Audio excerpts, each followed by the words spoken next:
Welcome to People in Insurance. This podcast explores the mix of diversity, culture and tech innovations in our industry. Join us as we sit down with trailblazers, thought leaders and innovators who are reshaping the landscape of insurance, bringing you stories that redefine the narrative. We are your guide to the evolving landscape of insurance. This is People in Insurance, brought to you by Macaii. Welcome to People in Insurance, Changing the Conversation. We have a slightly different episode today where I am interviewee, being interviewed by Sharon Brown. So I shall hand over to the host. Thank you. There's something inherently dangerous about having two northern women in a room together. And it's a good job we haven't got any alcohol because it would be carnage. I mean, there were wine glasses out there and I could... Well, I don't drink, I don't drink, I don't drink. So it's a real privilege, actually, to have you on the other side of the mic. I've never done this before, so I'm shitting myself. I don't think I've ever done it from this side. Oh, haven't you? I'm quite excited. Oh, wow. Yeah. Well, we're gonna get under the skin, of Sarah. So, Sarah Myerscough, predominantly behind the camera. At events, and you've seen Sarah around. Now I refer to Sarah as the pocket rocket of the industry in terms of the events that we participate in. I mean, you'll always see Sarah Bieber, MGAA conferences, and to be able to interview you today is quite a privilege. So I'm really happy to do that. Thank you. So in terms of a bit about you and a bit about the business, can you take me back to the beginning and how Macaii came about? And there's a couple of things that I'm going to make sure you talk about. Okay. Am I going to try and avoid them? You are. Okay, cool. This will be fun. So Macaii was originally Boston Tullis, and it was my dad and I deciding to start a business together around marketing in the insurance industry. So he has had lots of experience in senior positions across the insurance industry. I have experience in SME, marketing, business development, consultancy, etc. So we kind of joined forces with not much other than an idea. And I really think it was the podcast that launched us into having an idea of what we were doing, where we started to write business plans and strategies and just kind of get involved in the industry. It's been absolutely fascinating. But it has been quite a rocky beginning as well, hasn't it? Oh, yes. So tell me a bit about that, because I think that it's you've been through some turbulent times. Yeah, so actually, given that it was a family business, about 3 weeks before we launched on the 1st of April 2019, my mum had a huge an aortic dissection, which is essentially where the aorta dissects, and if you think of it like wallpaper coming off the inner lining, and she shouldn't have survived it. She did, and it was a really turbulent time, but to start a business in amongst that, your headspace is limited. So the fact that we are still here over 5 years, that we ever even got off the ground, is incredible. And to be here 5 years later, and with the, with people knowing us and the kind of conversations we have, is absolutely incredible. But that's not the only... No, it isn't. The only obstacle. So we went into COVID from there. We were coming out of COVID, and there's this really, I remember this like it was yesterday. So my dad and I were probably the only people to move to an office when everyone else was moving home. And that was mostly because I couldn't cope with homeschooling. And my husband asked me to please leave. So we got an office, and it was a lovely little office. And I remember saying to my dad, and it was October 2020, and we used to have business meetings walking around the block. And I remember saying to my dad, I am so happy. I'm just terrified that somebody's going to die or something's going to happen, because I don't want this bubble to end. I don't want this bubble to burst. It's just perfect. And about a month later, my granddad died of COVID. And that was quite turbulent. And then a year after that, I had quite a big stroke. So there's, over the last 5 years, I am so proud of what we've done and what we've achieved, because we've done it against all the odds, against some really big hurdles. And the thing that affected me in my stroke was my speech.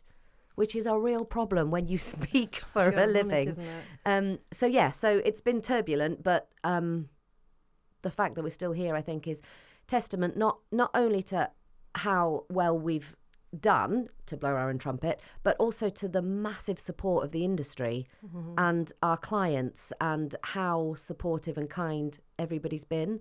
So I mean, you skirt over the stroke piece quite nicely, but I think that, you know, it's important for us to understand. I mean, how did that affect you, and how do you feel about that now? Are you fully recovered?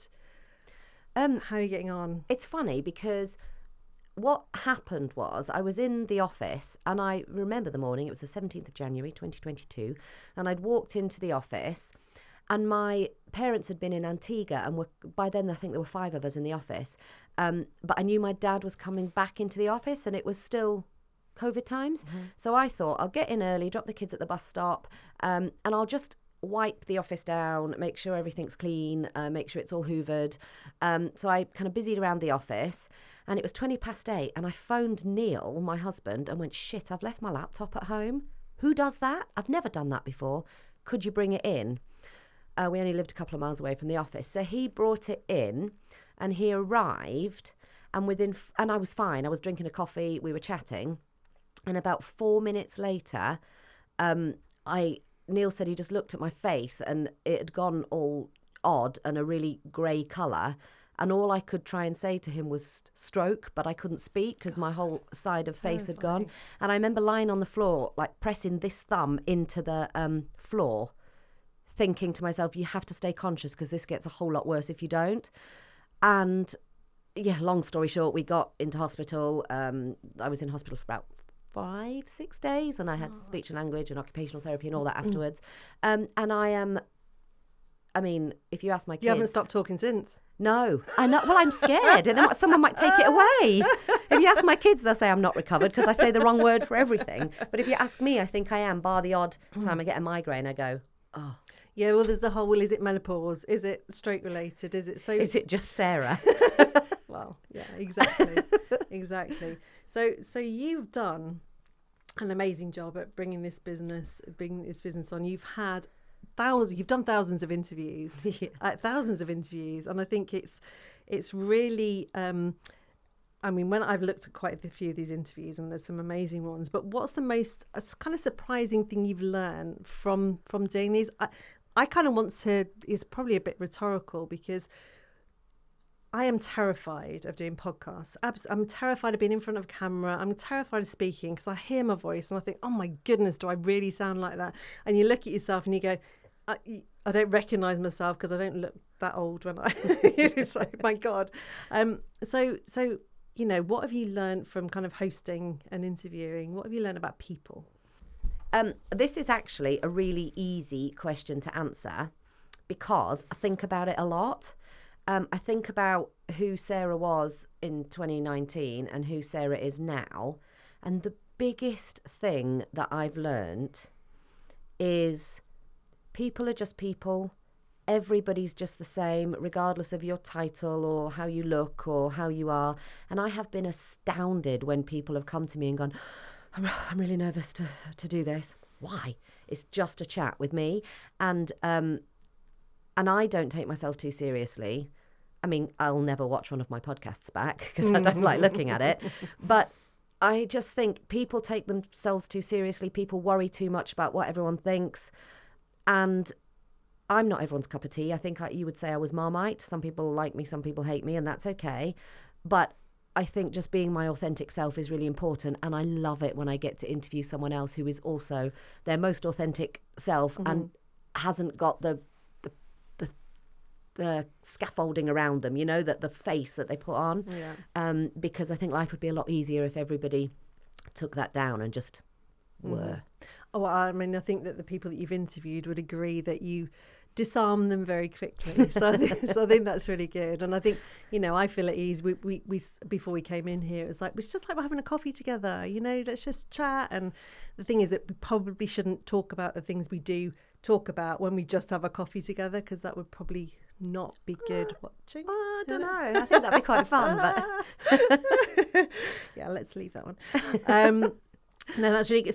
So in terms of Macaii, you've built this incredible business, and your dad started with you, and you've built the team around you, which is amazing. So you've got a nice team around you. Tell me about them. I think one of the earliest pieces of advice I got was know who you are and know what your weaknesses are, and don't build a team that are like you. Build people that are different from you.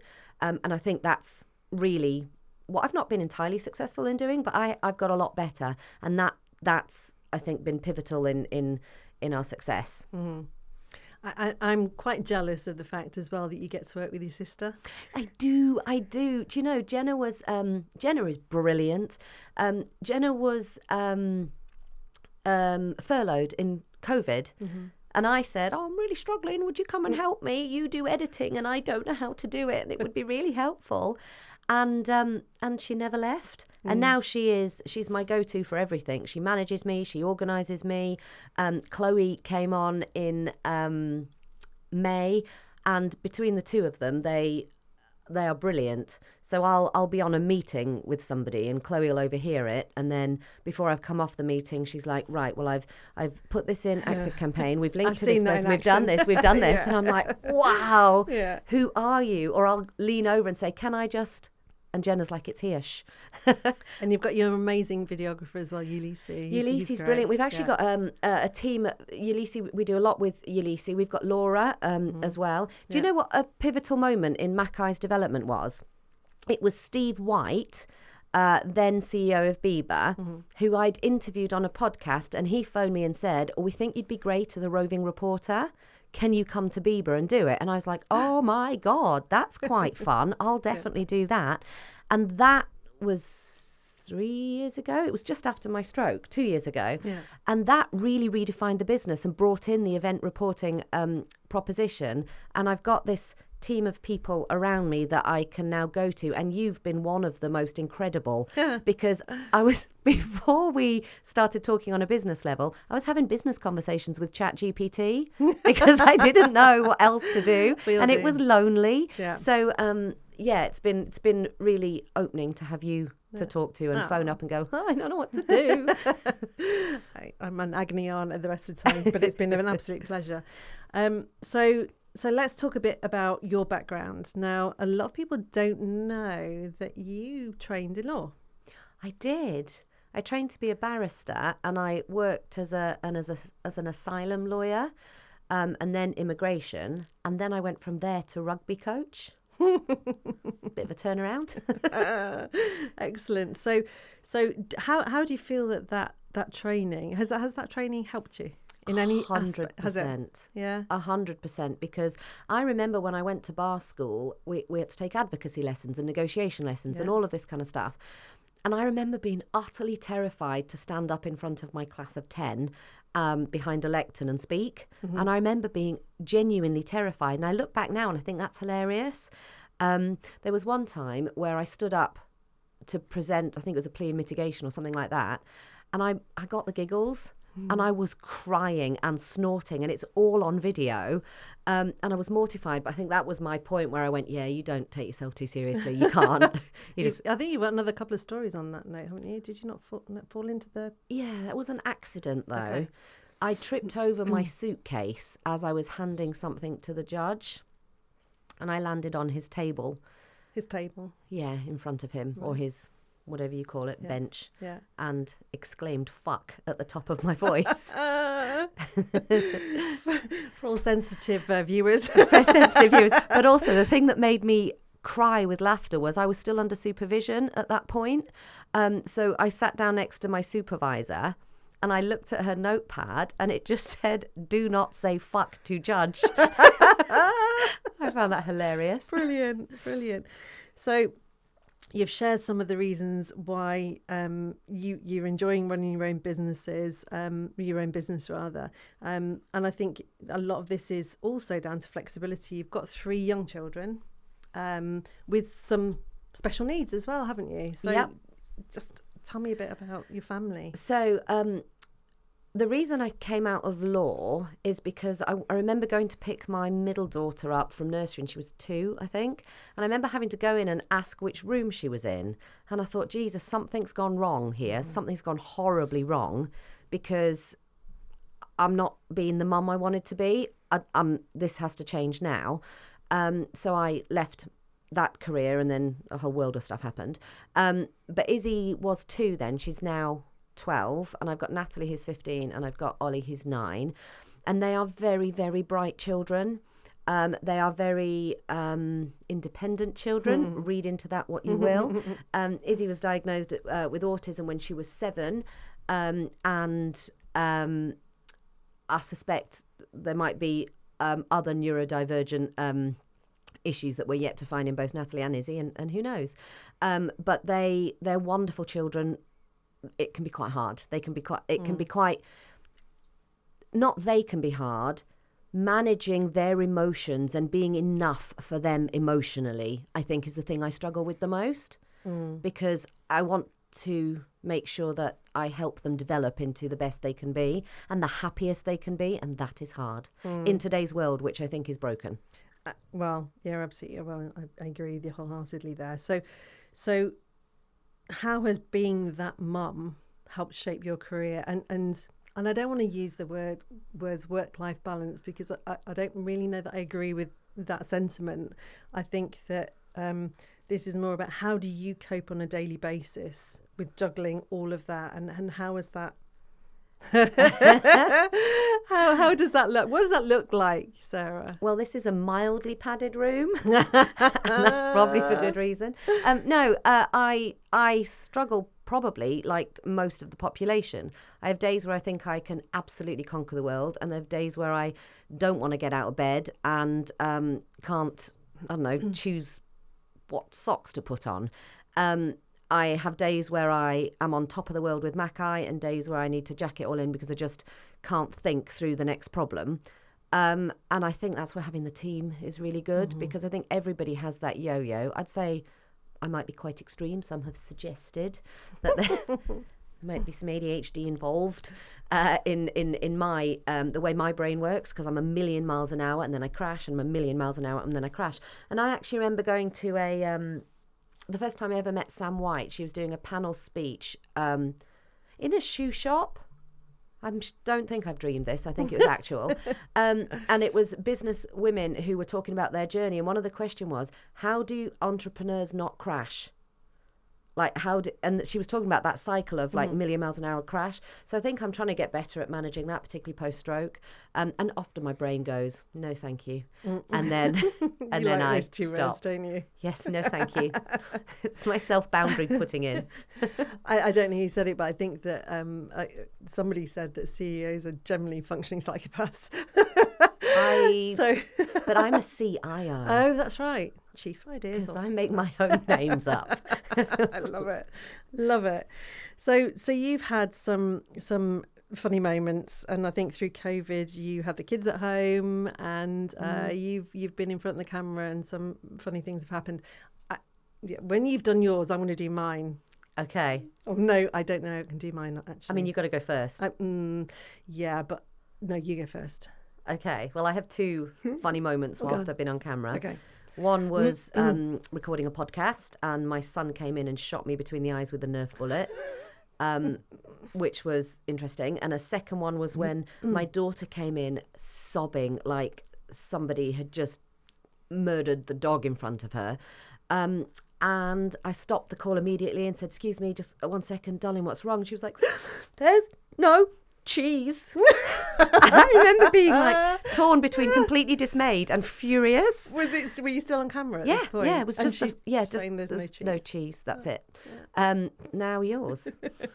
Have you done one of those naked ones where you're actually getting changed in the background? No, it wasn't that bad. No, I was on a call, and there's some lawyers on the call. And my mum has had dementia. She's sadly passed away, but mum had dementia. And I'd given her some grapes to eat. And I hadn't peeled the grapes. I know that sounds insane, but I hadn't peeled grapes. I didn't have time. I cut them in half. And so she was stood there outside of me, and I could see she was getting quite cross. She was quite agitated about these grapes. And the next thing I know, this whole bowl of grapes has been thrown at my head, and it was quite an injury. I was like, I had the egg on the side of my head, and everyone was going, "What's just happened?" Yeah, my mum's just thrown a bowl of grapes at me. But yeah, so it's not that bad. But yeah, we've got lots of stories through COVID, I think. Oh yes, absolutely. So so I think you've interviewed some of the biggest names in the industry, some really incredible people with some really incredible stories, and hundreds of those people. So who has been, I want to say, who was the most boring? No, but you can't tell me. Well, you can. There was nobody that was boring. Every interview has its ups and downs. Whatever. Yeah. And who was the most memorable? So you don't have to give me names, or it'd be nice to, Okay, but, yeah. I'm going to go with the most boring first. Okay. Sometimes I've been in a podcast and I have bored myself. Okay. So I have literally bored myself with questions, and I've gone, oh no, thank you. Let's go in again. Like I'm sorry, and I hate it when that happens, because that's a reflection on me, in every single shape, and form. So we kind of got around that a little bit, haven't we? That pre-podcast piece.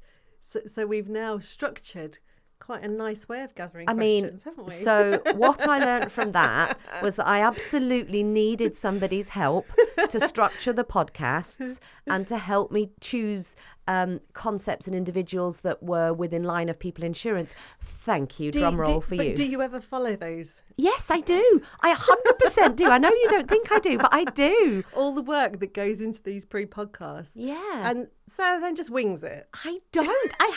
Ask anybody. I have it on the sofa. Yeah, I've got mine. Yeah. I've got mine. It's not on the sofa because I'm a novice at this. So mine is at front and centre.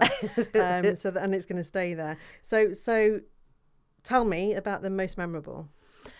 I don't know if I've got one most memorable. I did a live podcast, which I've only done once, and I did that for my 100th episode, and that was with Steve White, Peter Blanc and Sam White, and that was really nerve-wracking to make sure the tech was right, but also like to have people live watching, because I can edit when I make words up or forget who I am, but this was live, so that was really memorable. I also remember I interviewed Brendan McManus in COVID, and I've interviewed Brendan twice. I interviewed him for another podcast I was doing, which was called Coffee, Calm and Connection. And that was much more personable. So it wasn't necessarily about insurance.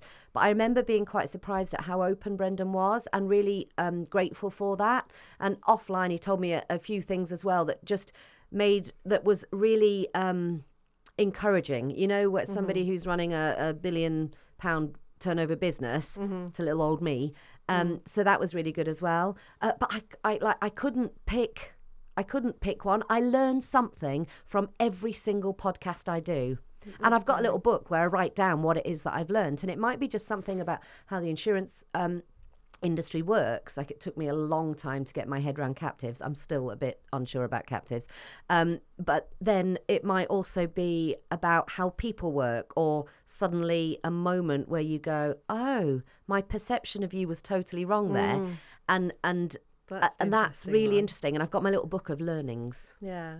Well, you see people's vulnerabilities, don't you? When you're in a room with them like this, you see them warts and all, I guess. And if they show it to you, which is a real privilege. Yeah, and you're very good, I think, at disarming people.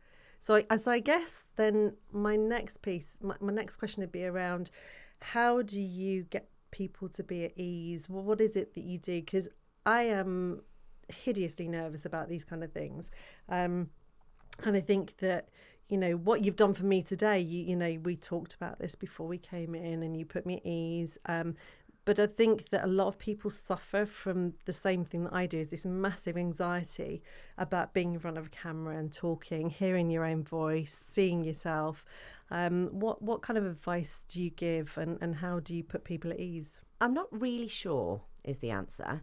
But I definitely think that showing myself, warts and all, helps.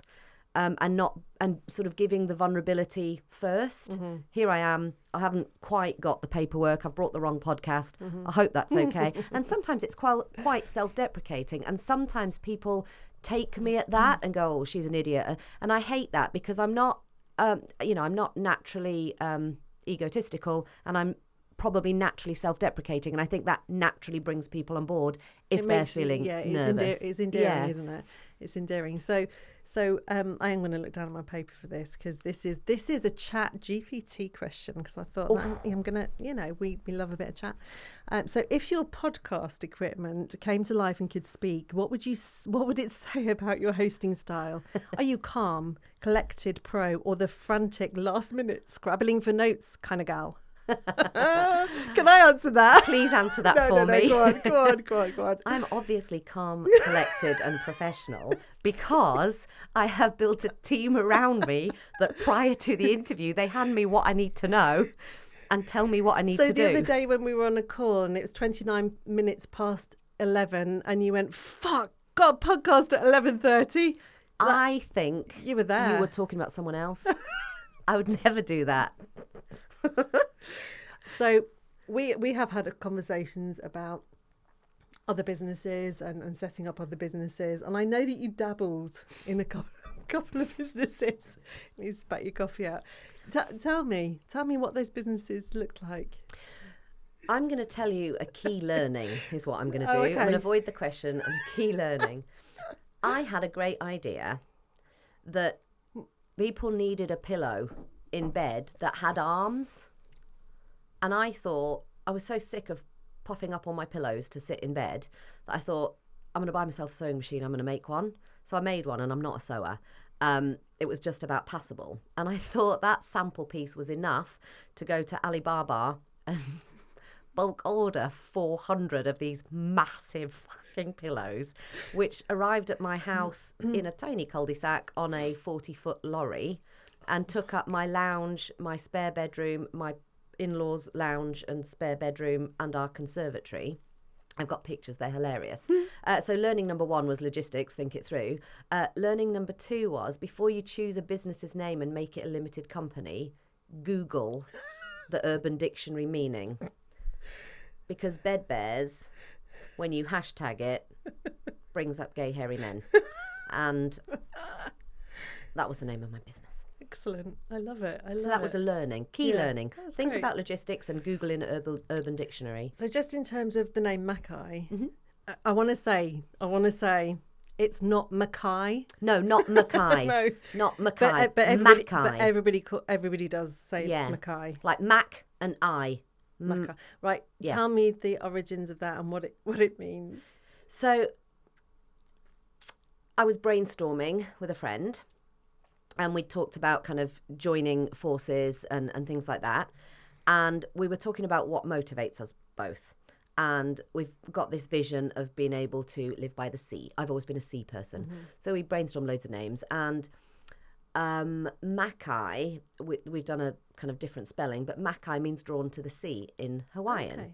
So taking my earlier learning for Urban Dictionary, I just wanted to do a quick check.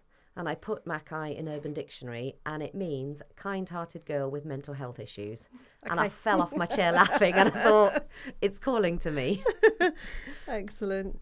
So another chat question, and it's probably a very repeatable one, but if you could go back and give your younger self advice, starting out in business, what would it be? And I suspect it's not to just go out, but it's the cushion thing. I think is a really good idea. And I've still got some in my loft. I want one. They're excellent. Because I need a big hug occasionally, and it'd be really nice to have. And bed bears. But you think about people with dementia as well. So obviously, I'm always thinking about that kind of thing as mum. But that'd be amazing. Just to have that hug for people who are on their own, because loneliness is horrendous, and I just think that's got a place in society. The reason it didn't take off is firstly because I massively underestimated storage costs because of logistics, but secondly because it was around the time of launching Bed Bears that my middle daughter was diagnosed with autism. Okay. And she wasn't functioning in the school she was in. So we made a decision without being able to pay for anything. are we going to put our money into bed bears, or am I going to go and get a job so we can pay for private school? And that's what we did. And it was actually that job in insurance broker that led me and my dad to going, let's make this happen. Okay. So that's why it never. And I sometimes think, should reinvigorate that. I think so. I think it's a brilliant idea. I love it. I absolutely love it. Market research done. Yay! There's number 2 coming up. Definitely. So I want to talk a little bit about strategy, and I want to talk about how we as an industry utilise marketing and what you do, because I think, I love what you do, and I love the fact that people can have these conversations, and from those conversations you get videos, you get podcasts, you get content, you get video reels, and it just blasts my mind away to think about the type of stuff that can be cultivated from a 40-minute conversation, all of the thousands of words that can come out of that. And I feel that sometimes the industry kind of dismisses those easy ways of providing that kind of content. So when you're talking to businesses about their strategy, what is it that you're really honing into? What can they do better? What can you suggest? Because I think it's really important. I love what you do, and I condone it, and I promote it to all who will listen. Thank you. So yeah, what is it that that you would give advice on and talk about strategy and marketing? Okay, so there's 20,000 things that come to my head to answer this question. First of all, every single business exists to sell something. Mm-hmm. Product, service, doesn't really matter. But you have to have something to sell, and there has to be someone who wants to buy it, mm-hmm. right? And telling that someone who wants to buy it what your something is and how it can help them is marketing and sales. Mm-hmm. And it is literally that simple. And simple in concept. It's actually quite a strategic, logistical thing to put in place. But if you don't put it in place, then you're just throwing money at the wall. So I had a conversation not that long ago where somebody came and said, I absolutely must do podcasts. And I said, do you know what? I think you should, because the amount of content, personable, interesting, thought leadership content you get is great. What do you want to speak about and who to? I don't know. Okay, well, let's take it back a step. Who do you sell to now? Okay, well, we sell to, and I can't remember what it was in this particular instance, but just pick, say, I don't know, retail brokers in Timbuktu. Mm-hmm. And we're a wholesale broker, and that's what we do. Okay, great. So now we've got a geographical location and we've got a business type. So let's go and do some of the work. Let's get every single name of a regional, a retail broker in Timbuktu selling, I don't know, haulage. Mm-hmm. And let's get their names as a company, and then let's get the names of all the decision makers. So there's a process. There's a huge process before you start embarking because on the people end have product. These silos. Yeah. And people think in silos, and I'm really good at, doing insurance. So this is what I'm going to do, and I just need to tell people. And it's not the add-on; it's you've got to bring it all together. It's the combination. It's it's binding the silos. I actually really love that, because I do like consultancy strategy sessions for different clients when they've got in-house facilities to do their marketing and stuff like that. We're doing some training in a few weeks. I really enjoy that because mm-hmm. you can see people connecting things and going, oh my God, like that, now I've got a process mm-hmm. and you've laid it out for me. I've got a roadmap.